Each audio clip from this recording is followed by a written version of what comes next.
ಬಿಜೆಪಿಯ ವಕ್ತಾರರು ಅಲ್ಪಸಂಖ್ಯಾತರ ಕಮಿಷನಿನ ಅಧ್ಯಕ್ಷರು ಏನಂತ ಬರೀತಾರೆ ಅಂದ್ರೆ,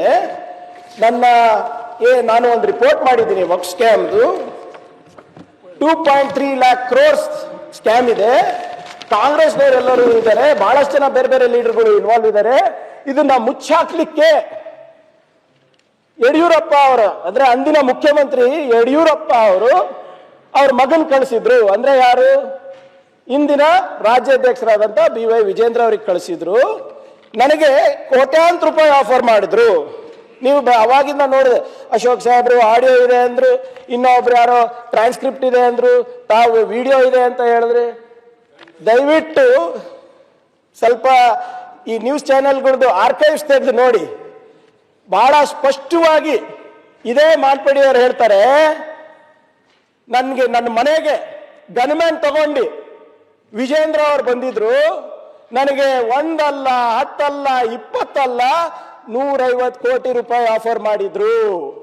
ಬಿಜೆಪಿ 2012-2013 ನಾನು ವರದಿ ಕೊಟ್ಟ ಸಂದರ್ಭದಲ್ಲಿ ವಿಜೇಂದ್ರ ಸೀನಿಯರ್ ಇದ್ದಿಲ್ಲ. ಅವರು ಯಾವ ಪದಾಧಿಕಾರಿಗಳು ಆಗಿರಲಿಲ್ಲ, ಅವರು ಯಾರಿದ್ದು ಕೂಡ ಗೊತ್ತಿದ್ದಿಲ್ಲ.